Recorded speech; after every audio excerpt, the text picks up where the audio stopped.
ಎಷ್ಟು ಪರ್ಸೆಂಟೇಜ್ ಇದೆ? 30% ಇದೆ. ಮುಂದ್ಗಡೆ ಮಾಡ್ಬೋದಾ? ಮಾಡ್ಬೋದು. ಈಗ 30% ಇದೆ. ಯಾವ್ದು ಕೊಡ್ತೀರಿ? ರೆಡ್ ಕಲರ್ ಚಾರ್ಜ್ ವಾಟರ್ ಕೊಡ್ತೀರಾ? ರೆಡ್ ಕಲರ್ ಚಾರ್ಜ್ ಕೊಡಿ. ಸಿಪ್ ಬೈ ಸಿಪ್ ಕುಡಿಬೇಕು. ಇದು ಒಂದ್ ದಿವಸ ಚಾರ್ಜ್ ಮಾಡಿರೋದು, ಅದಕ್ಕೆ 30 ml ಕೊಡ್ತೀರಾ?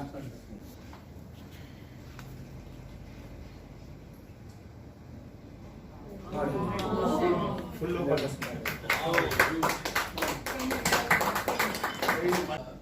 ನಾನು ಆಕ್ಚುಲಿ ಅಲ್ಲಿ ಬಂದಾಗ ನಾನು I just wanted to test really Guruji, sorry for that. I been very humble and honest here. Guruji test ಗಿಂತ ಹೆಚ್ಚಾಗಿ I wanted to test that particular issue. I have a serious back problem.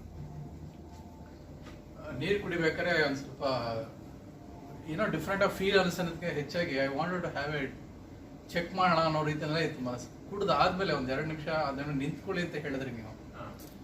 ಆ moment ಆದ್ಮೇಲೆ ಸ್ವಲ್ಪ I started having A different feeling. Honestly speaking, I don't have A back pain right now.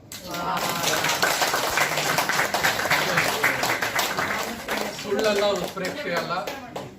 And I almost think ಅಲ್ಲ rational ಆಗಿ ಯೋಚನೆ ಮಾಡುವಂತ try ಮಾಡೋ ಮನುಷ್ಯನ, pseudo rationalist problem. ಅದಕ್ಕೆ ಭಾಸ್ಕರ್ ಫಸ್ಟ್ ಗುರುಗಳದ್ದು ಅದೇ ಕ್ಯಾರೆಕ್ಟರ್ ಇರೋದು ಅಂತ. ನಾನು ಇಷ್ಟ ತನಕ ಯಾರನ್ನೂ ನಂಬಲ್ಲ, ಯಾರನ್ನೂ ಅಷ್ಟು ಈಸಿಯಾಗಿ ನಂಬೋದೇ ಇಲ್ಲ. ನಾನೇ ಆಕ್ಚುಲಿ ಇದನ್ನೆಲ್ಲ ನಂಬೋದೇ ಇದ್ದ ವ್ಯಕ್ತಿ, ನಾನೇ ಚೇಂಜ್ ಆಗಿದ್ದೀನಿ ಅಂದ್ಮೇಲೆ ನಾನು ಹೇಳಿದ್ಮೇಲೆ ಅದು ಖಂಡಿತ ವರ್ಕ್ ಆಗುತ್ತೆ. ಯಾಕೆಂದ್ರೆ ನಾನು ಅಷ್ಟು ಟೆಸ್ಟ್ ಮಾಡಿದ್ರೆ ನಂಬಲ್ಲ. ಈಗಲೂ ಕೆಲವೊಂದು ನಂಬೋದೇ ಇಲ್ಲ ನಾನು. ನನ್ಗೆ ಎಷ್ಟೋ ಸಲ ಏನಾಗಿದೆ, ನಿಜವಾಗ್ಲೂ ವರ್ಕ್ ಆಗ್ತಿದೆ, ನಿಜವಾಗ್ಲೂ ವರ್ಕ್ ಆಗಿದೆ ಎಲ್ಲ ಹೇಳಿದ್ಮೇಲೆ ನಾನು ನಂಬಿದ್ದೀನಿ. ಇಲ್ಲ, ಆಕ್ಚುಲಿ ಒಬ್ರು ಲೇಡಿ ಹೇಳಿದ್ರು ಒಂದು 5 ನಿಮಿಷ ನಾರ್ಮಲೈಸ್, ಐ ಮೀನ್ ಸ್ವಲ್ಪ ಆದ್ಮೇಲೆ ನೋಡೋಣ. ನಾನು ಅದು ಅವ್ರಿಗೆ ಹೇಳಿದೆ, 5 ನಿಮಿಷ ನಾರ್ಮಲೈಸ್ ಆಗ್ತೀನಿ, ನನಗೆ ಬೇರೆ ಸ್ಟೇಟ್ ನಲ್ಲಿ ಇದ್ದೀನಿ ಇವಾಗ, ಆಮೇಲೆ ಬರ್ತೀನಿ ವಾಪಸ್. ಸೊ ಇವಾಗ ನಾರ್ಮಲ್ ಆಗಿದೆ, ಏನಾಗಿದ್ದೀನಿ ಅಂದ್ರೆ ನ್ಯಾಚುರಲ್ ಆಗಿ ಯೋಚನೆ ಮಾಡ್ತಾ ಇದ್ದೀನಿ. ಅದೇನೋ ಐ ನಾಟ್ ಯೂಸ್.